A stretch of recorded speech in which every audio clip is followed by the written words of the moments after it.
Imagine waking up in the winter of 1800. Oh, it is not a pleasant picture. No, it really isn't. The water in the porcelain pitcher next to your bed it's completely frozen solid overnight. Right, because there's absolutely no central heating. Exactly. And if you want to know what's happening in the world, I mean, you can't just swipe a screen. You have to wait for a physical piece of paper. A piece of paper that just spent 3 weeks strapped to a shivering rider on a horse. Yes. And you step outside, and the road is literally just a ribbon of frozen mud. Mud dictated your entire life back then. It really did. The sheer physical resistance of the world is just overwhelming. But here's the thing. In this incredibly slow, mud-bound reality, the air is absolutely electric. Right. Politically speaking. Yes, politicians are actively plotting to tear apart this brand new country. Radical ideas about liberty are catching fire everywhere. It's this wild contrast. You have a world that physically runs at the speed of an ox cart, right? Yeah. But intellectually, it is operating at a rolling boil. Which brings us to today. Welcome to today's deep dive.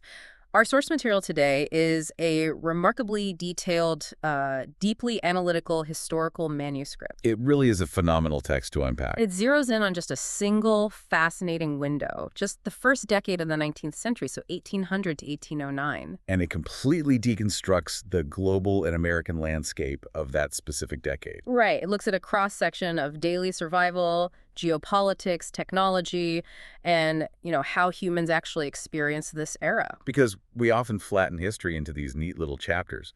But this document, it forces us to look at the messy, overlapping realities of a world in transition. So the mission for our deep dive today is to explore that exact collision. We're looking at the raw friction between tradition and progress. During a decade that felt like, well, a candlelit world staring toward a horizon of enormous change. Okay, let's unpack this. But before we dive into the mud and the politics, we have to set some ground rules. Always a good idea. Yeah.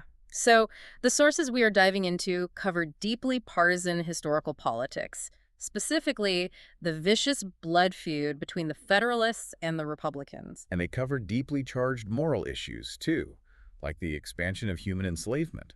Right. So we are going to impartially report the historical facts and the analytical frameworks straight from the text. Without taking any modern political sides, of course. Exactly. We are just here to convey the ideas and the raw mechanics contained in the original source material. Honestly, that is the only way to accurately read this manuscript.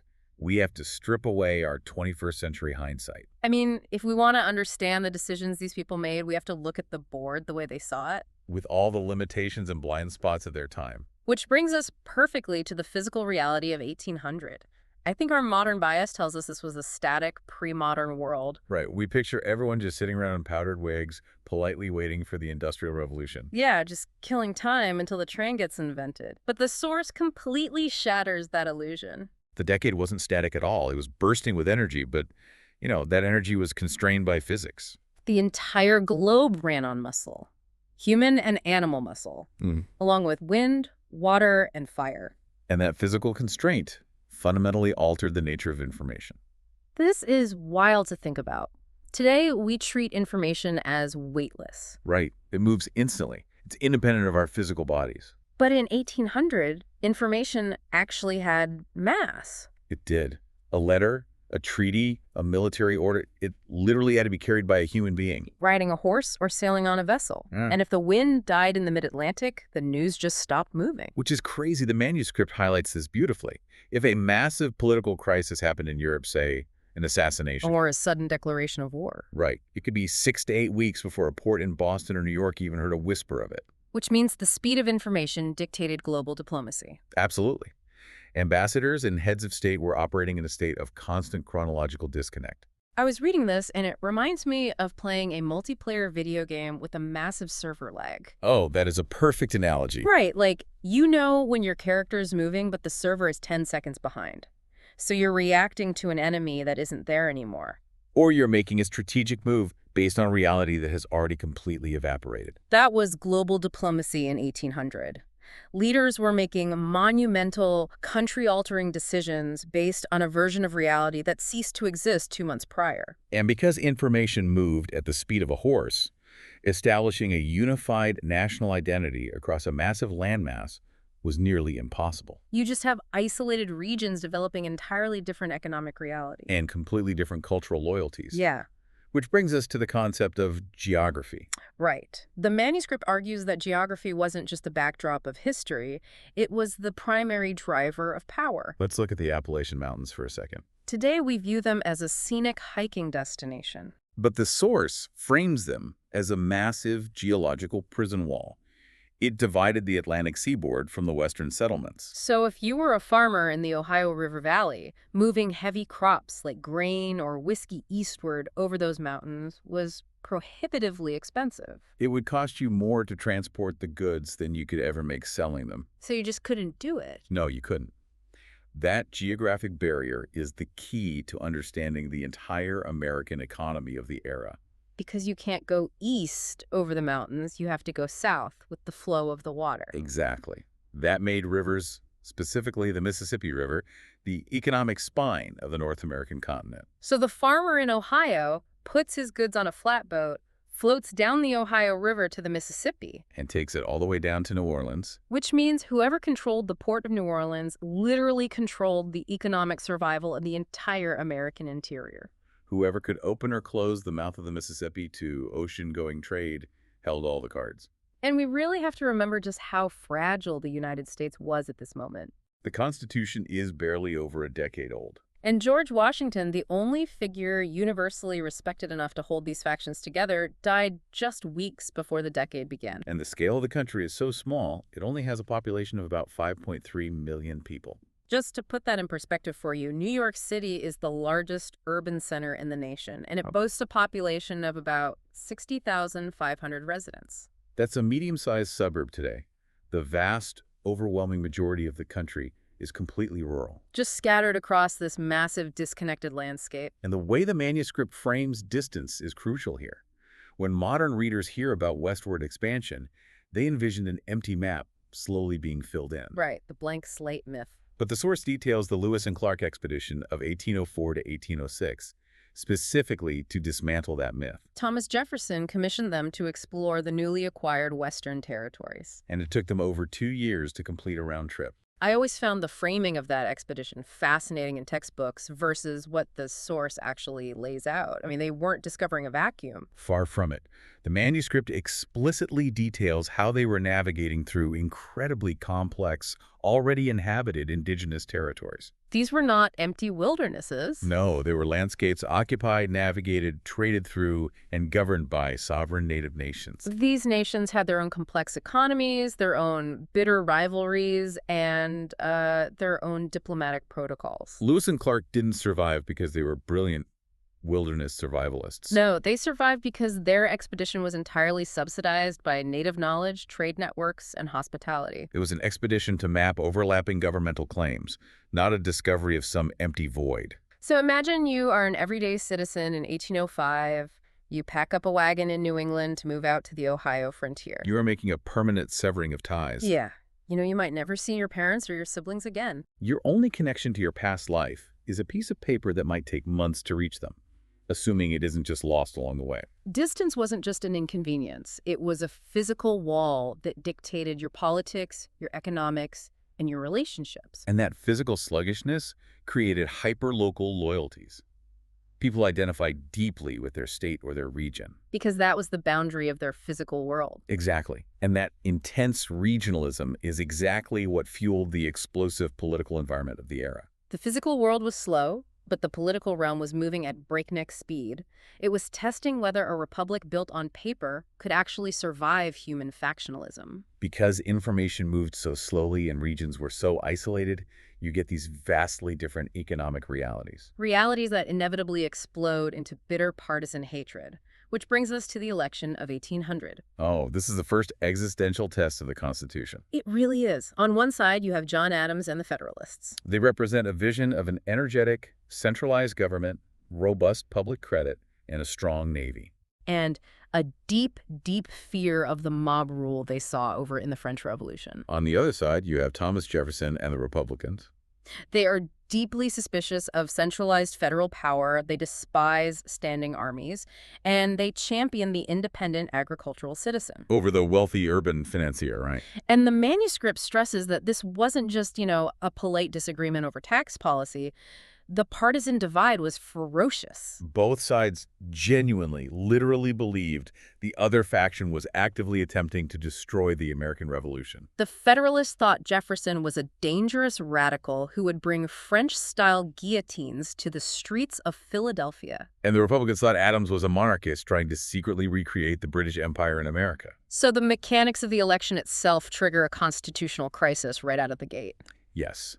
Because of a flaw in the original electoral system, where electors cast 2 votes for president without distinguishing between president and vice president. Right. So Thomas Jefferson and his intended vice president, Aaron Burr, received the exact same number of electoral votes. It's a tie. And under the Constitution, a tie in the Electoral College throws the election to the House of Representatives. And the House at that moment is still controlled by the lame duck Federalists? This is the crazy part. The people who despise Jefferson the most are suddenly handed the power to decide if he gets to be president. It takes 36 separate ballots in the House to resolve it. 36. The manuscript delves into the sheer panic of those weeks. I mean, governors were preparing state militias. There were rumors of assassination plots and federal armories being seized. The Republic came inches away from shattering before it even really got started. But the most important part of this entire crisis isn't the technical glitch in the electoral system. No, it's the outcome. Right. The defeated party, the Federalists, eventually relinquished the executive branch. They handed over the keys to the military and the treasury without sparking a civil war. And without a military coup.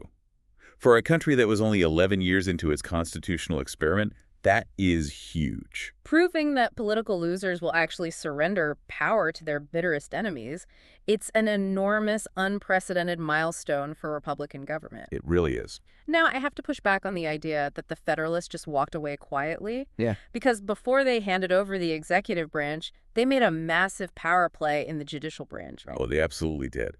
John Adams spent his final days in office packing the federal courts with Federalist judges. The infamous midnight judges. Exactly.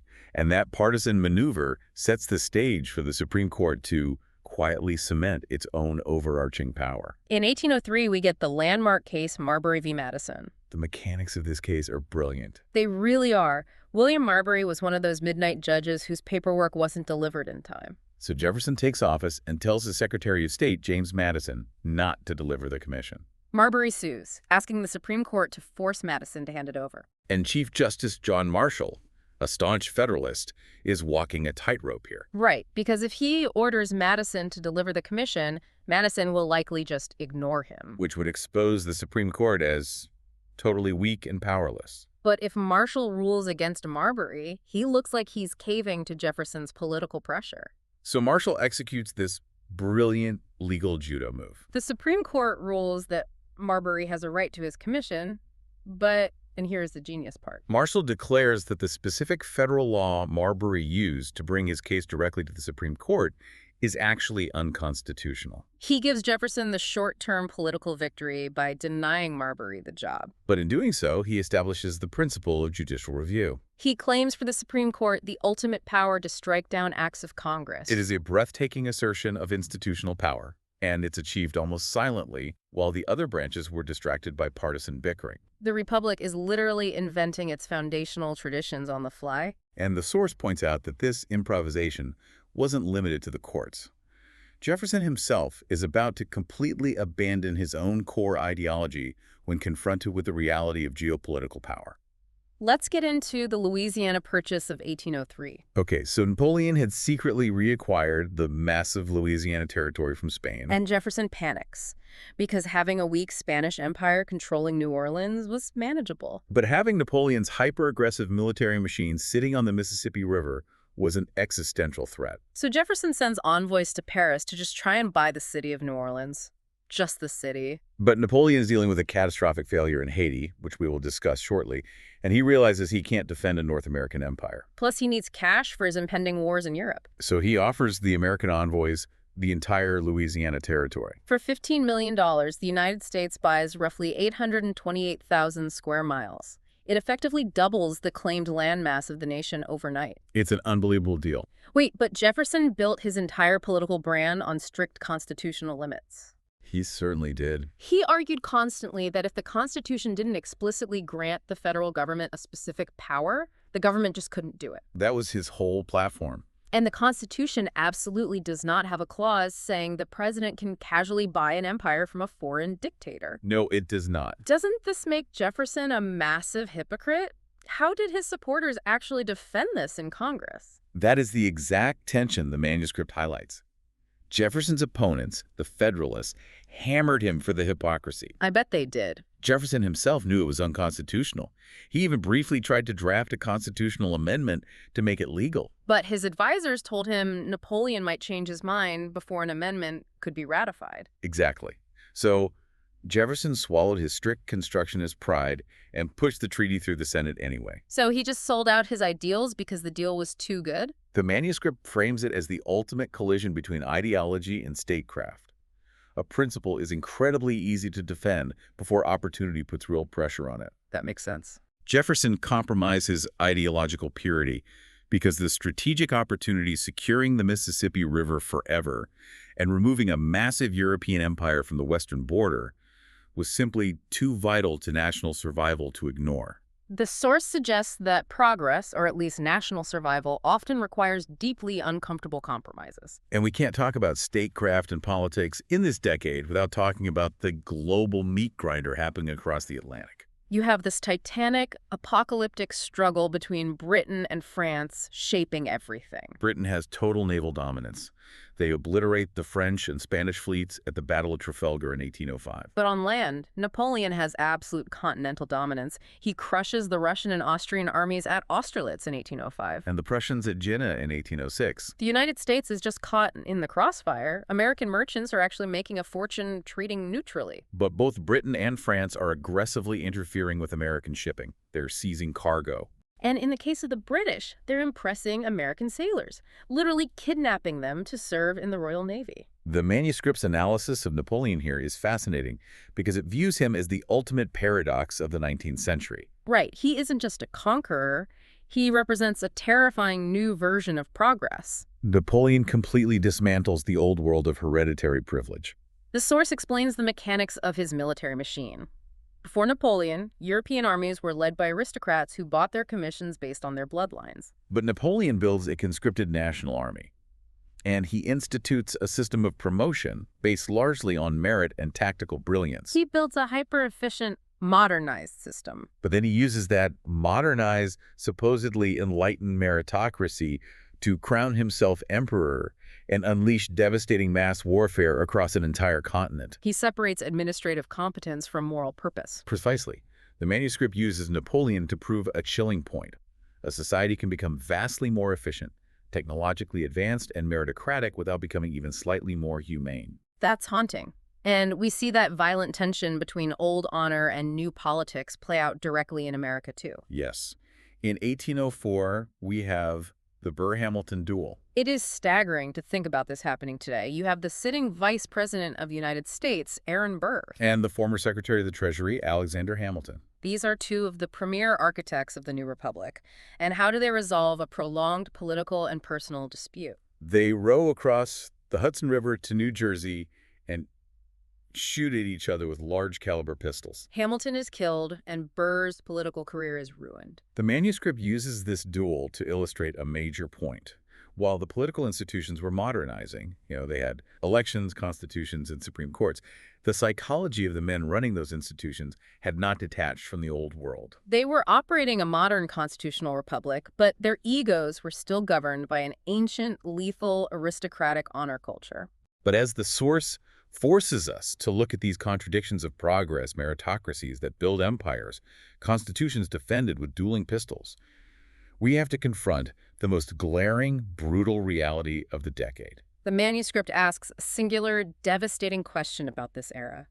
Progress for whom? It is the unavoidable core of the text. Because the soaring language of liberty, of republicanism, and natural rights exists not just alongside, but is entirely intertwined with the aggressive expansion of racial slavery. In 1800, roughly 1 in 6 people in the United States population is enslaved. And the source is very clear that this isn't just some fading social tradition. It is a hyper-capitalist economic engine. It's tobacco, it's rice, and increasingly, it is cotton. And here's where we need to dig into the mechanics of the technology because it directly challenges our modern assumptions. We are conditioned to believe that technological innovation always equals liberation.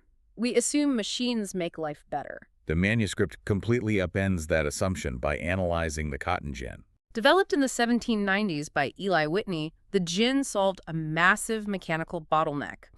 Let me break down how this actually worked because the mechanism is vital. Go for it. Before the cotton gin, growing short staple cotton was mostly unprofitable because the fibers stick fiercely to the little green seeds. It took an enslaved person an entire day of agonizing, finger-cramping labor to separate just 1 pound of usable cotton fiber from the seeds. Whitney's machine was deceptively simple. It used wire teeth on a revolving cylinder to pull the raw cotton through narrow slits. The slits were too small for the seeds to pass through. So suddenly, one person cranking this machine could process up to 50 pounds of clean cotton in a single day. The efficiency skyrocketed. But the result wasn't that the enslaved laborers got to work less. No. The result was that short staple cotton became massively profitable to grow across the entire Deep South. It created an insatiable demand for land, and an insatiable demand for coerced human labor to plant and harvest the cotton that the machines would then clean. The technology made enslaved labor vastly more economically valuable to the enslavers. It didn't liberate anyone. It deeply entrenched and expanded human bondage. The manuscript uses the cotton gin to prove that economic efficiency and moral justice are entirely separate vectors. Modernization and liberation are proven here to be completely different processes. And as the American slave economy is aggressively modernizing, the geopolitical foundation of slavery is violently shaken just south of the United States. Let's talk about Haiti. The Haitian Revolution culminates in full independence in 1804. We gloss over this in standard history, but the mechanics of what happened in Haiti are mind-blowing. Enslaved people in the French colony of Saint-Domingue rose up, and over a brutal 12-year period, they completely destroyed the colonial system. But what the source emphasizes is their military achievement. They didn't just defeat local militias. No, they defeated the British Empire, and then they completely broke the back of Napoleon's expeditionary force. How did an army of formerly enslaved people defeat Napoleon's elite veterans? A combination of brilliant asymmetrical military leadership by figures like Toussaint Louverture and Jean-Jacques Dessalines, coupled with the devastating ecological reality of the Caribbean. The Haitian forces used guerrilla tactics. They burned the land to deny the French resources, and then basically allowed yellow fever to decimate the European troops. Tens of thousands of French soldiers died from disease in combat. The psychological impact of Haiti on the Atlantic world is hard to overstate. The source notes that to enslaved people everywhere, Haiti was an electrifying beacon. It proved the system could be shattered. It proved European superpowers could be militarily humiliated. But to slave-holding societies in the American South, it was their darkest, most visceral nightmare brought to life. The United States, a republic born out of a violent revolution against an empire, responds with absolute terror and diplomatic hostility to Haiti. Another republic born out of a violent revolution against an empire.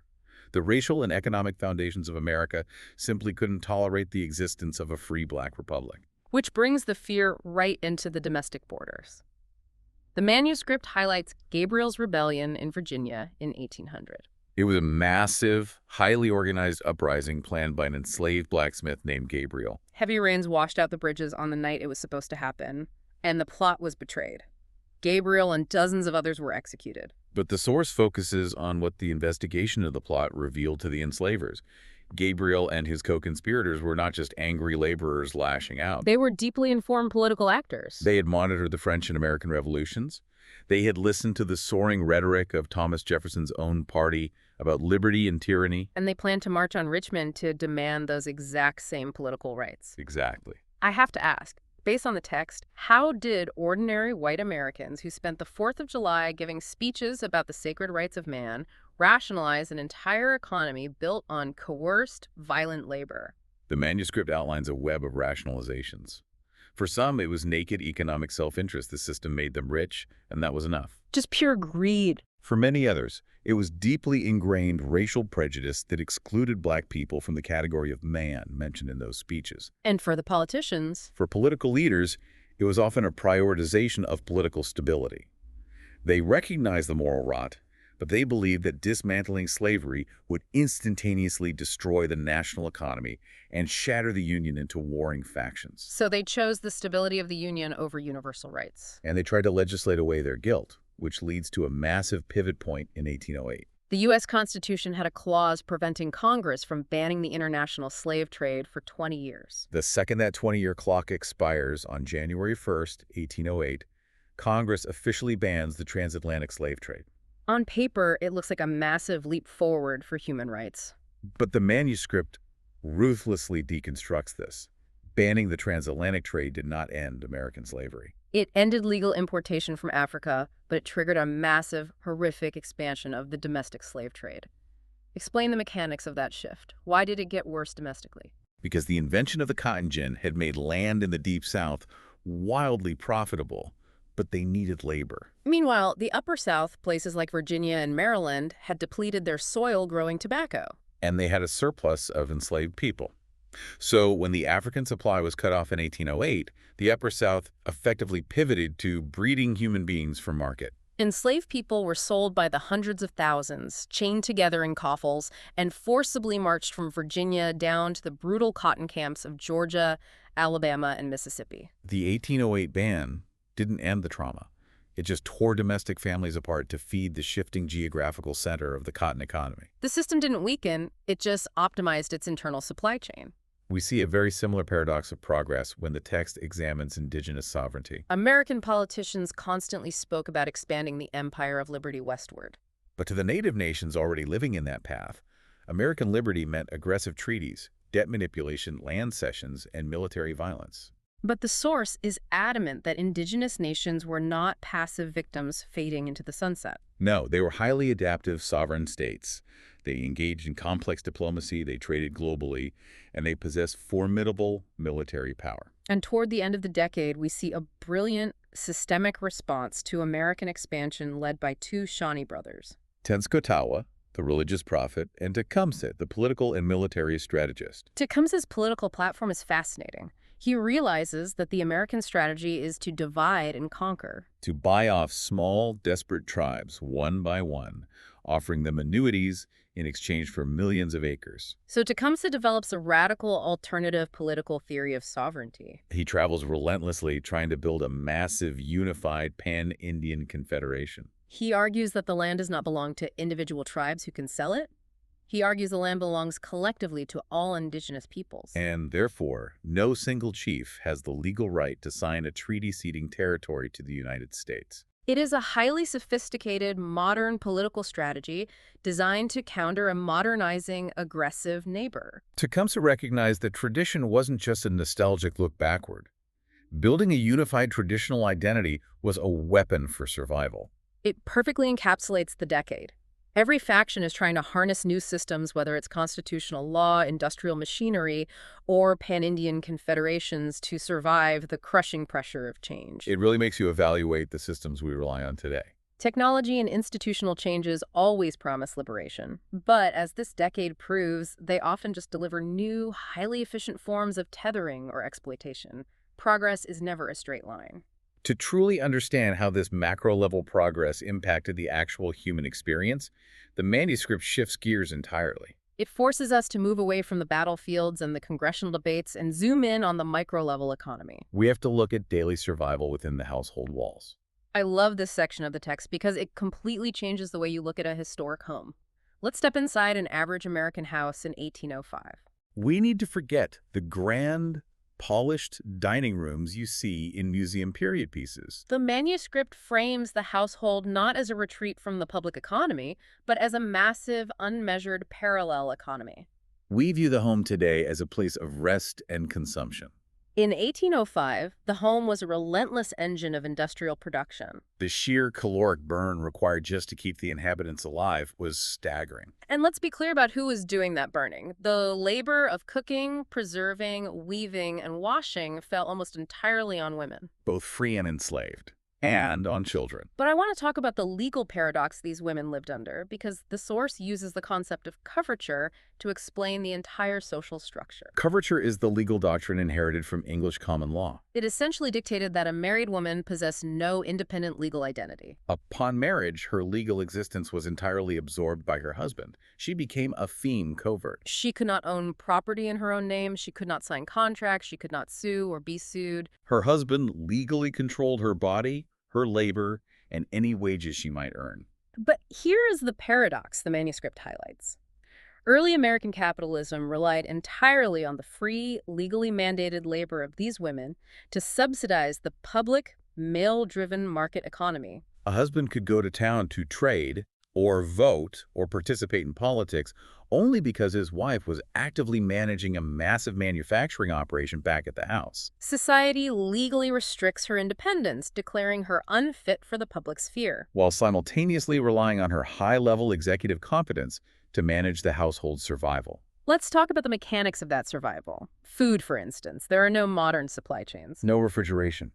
What you eat is entirely dictated by the agricultural calendar. If it is October and you don't aggressively prepare for winter, your family will literally starve to death in February. The science of preservation was the science of survival. They didn't understand the microbiology of bacteria, but they understood the mechanics of preventing rot. Right, they knew that moisture and air equaled decay. So women had to master the intense, time-sensitive processes of salting meat, smoking pork, drying apples, pickling vegetables, and fermenting cabbage. A barrel of heavily salted pork wasn't a culinary choice. It was life-saving infrastructure. And maintaining the environment for that production required constant, backbreaking energy. Let's look at the fireplace. Today, a fireplace is a decorative architectural feature for a cozy evening. In 1805, the hearth was the vital core of the home's thermodynamics. It provided the only source of heat, the primary source of light after sunset, and the only means of cooking. The manuscript calculates the sheer volume of wood required to keep a hearth burning through a northern winter. It is mountains of timber. Wood had to be felled, chopped, split, hauled, and constantly monitored. If the fire dies out on a -10-degree night in New England, the house isn't just uncomfortable, it becomes a lethal environment. And that leads directly to the physics of water. Without indoor plumbing, every single drop of water used in the household, for drinking, boiling food, washing dishes, scrubbing floors, or bathing, had to be manually lifted from a well or a creek and carried into the house. Which brings us to laundry.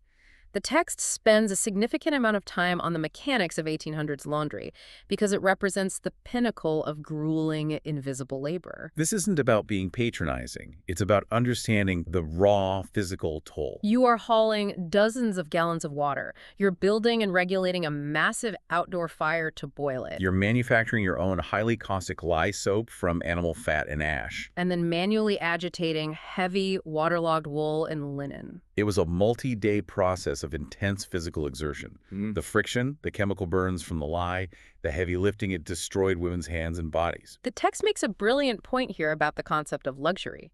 In 1805, luxury wasn't just having nice things. True luxury was the ability to outsource this brutal physical labor. A wealthy merchant's family might have imported French wallpaper, delicate porcelain, and uncalloused hands. But that lifestyle was entirely subsidized by an underclass of servants or enslaved people who were doing the hauling, the scrubbing, and the fire tending. The polished mahogany table in the dining room actively hid the soot and the sweat required to maintain the illusion of ease. The macroeconomy of the nation functioned precisely because this massive microeconomy of household labor was kept invisible and uncompensated. That physical toll, the sheer caloric burn of keeping a household alive and clean, brings us to what happened when those bodies inevitably broke down. Because the way they conceptualized the physical world, and particularly the human body, was about to undergo a radical shift. The manuscript uses a fantastic framework to evaluate technological and medical progress during this decade. It categorizes advancements into 3 stages: invented, commercially available, and common in ordinary life. I love this framework because it prevents us from projecting the future backward. We tend to think, oh, the steam engine was invented, so everyone had steam power. Exactly. James Watt's improvements to the steam engine were well known by 1800. It was invented. It was even commercially available, heavily used in Britain for pumping water out of coal mines. But was it common in ordinary American life? Absolutely not. A farmer in Pennsylvania in 1805 did not interact with steam power. But the horizon was becoming visible. Look at Robert Fulton's steamboat, the Clermont, in 1807. Fulton didn't invent the steam engine, but he successfully adapted it to propel a commercial vessel on the Hudson River.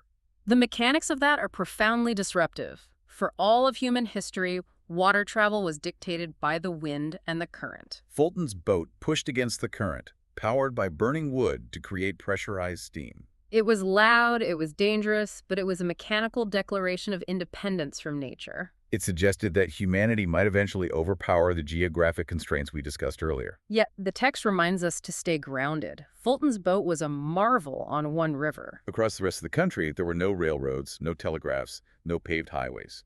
The world was still overwhelmingly built of wood, iron, sail, and muscle. And nowhere is the gap between brilliant invention and horrific everyday reality more stark than in the field of medicine. We have to address the great myth of historical life expectancy.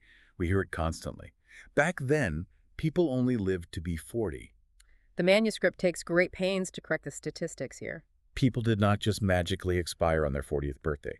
If you survived the gauntlet of childhood, you had a very good chance of living into your 60s, 70s, or beyond. The average life expectancy was statistically dragged down by catastrophic rates of infant and childhood mortality, as well as the immense dangers women faced during childbirth. So the question is, why was childhood so lethal? And that brings us to how doctors in 1805 actually understood the human machine. The text explains that medicine wasn't just random superstition. Doctors went to universities, they studied anatomy extensively. They understood the architecture of the body, but they fundamentally misunderstood the operating system. There was no germ theory. They had no concept that microscopic organisms like bacteria and viruses caused infectious diseases. So without germ theory, they relied on humoral theory. Let's break down the mechanics of humoral theory because it explains the terrifying treatments they used. They believed the body was a container filled with 4 vital fluids, or humors: blood, phlegm, yellow bile, and black bile. According to this ancient medical philosophy, disease wasn't an external invader. Disease was simply an internal imbalance of these 4 fluids. If you had a fever, it meant you had too much blood.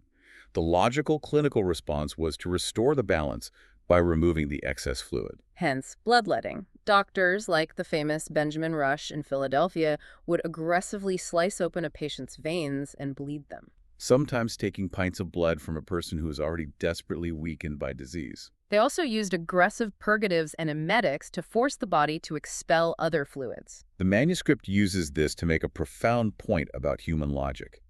Highly educated people can behave entirely rationally and with complete confidence within a fundamentally flawed framework. The doctors weren't trying to torture their patients. They were executing a clinical logic that made perfect sense based on the map of the body they possessed. But there was a massive, shining beacon of actual progress in this decade: Edward Jenner's smallpox vaccine. And the empirical process of how this was discovered is amazing. Smallpox was one of the greatest mass killers in human history.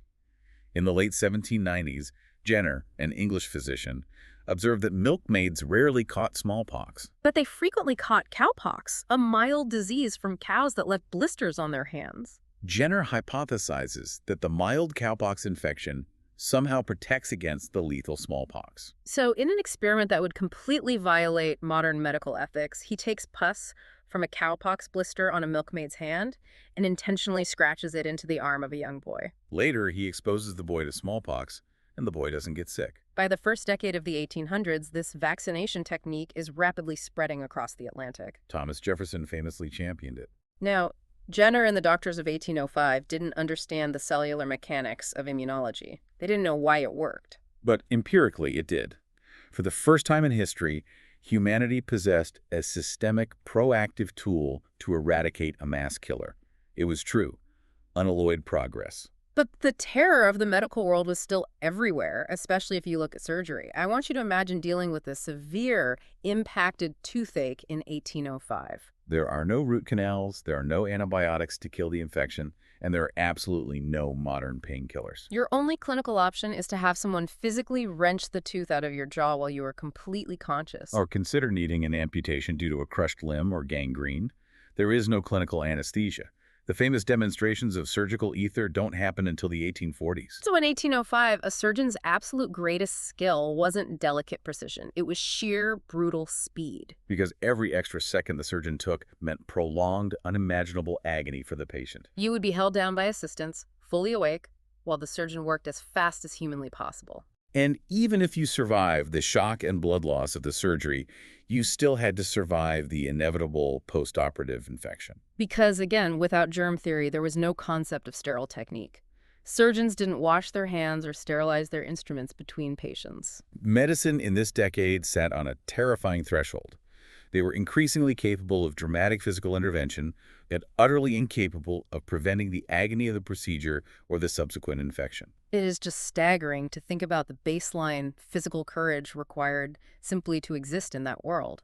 To truly synthesize how all these massive forces, the geopolitical chaos, the shifting economy, the brutal medical realities, and the uneven spread of technology actually impacted human beings, the manuscript concludes with 4 composite lives. These are not specific documented historical figures. They are meticulously constructed, historically plausible snapshots designed to ground the macro theories in the mud of daily life.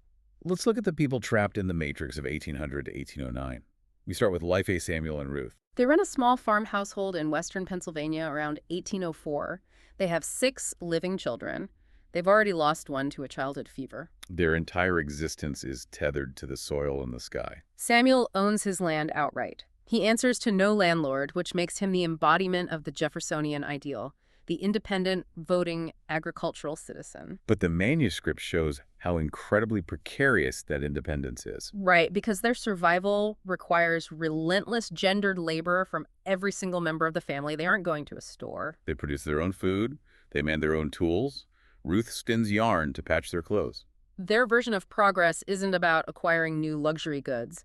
Progress for Samuel and Ruth is simply surviving the brutal winter without starving. And praying the summer harvest is large enough to trade for the few things they can't make, like iron nails or salt. Then the text shifts to Life B. Jacob, an urban artisan. He is a 26-year-old shoemaker living in a rented room in Philadelphia in 1807. Jacob represents a very different economic model. His wealth is entirely contained in his hands and his specialized skill at shaping leather. Jacob is a journeyman. His dream, his version of progress, is to save enough money to open his own shop and become a master craftsman. But the manuscript uses Jacob to show how global politics can utterly destroy local lives. In 1807, Thomas Jefferson passes the Embargo Act to punish Britain and France for interfering with American shipping.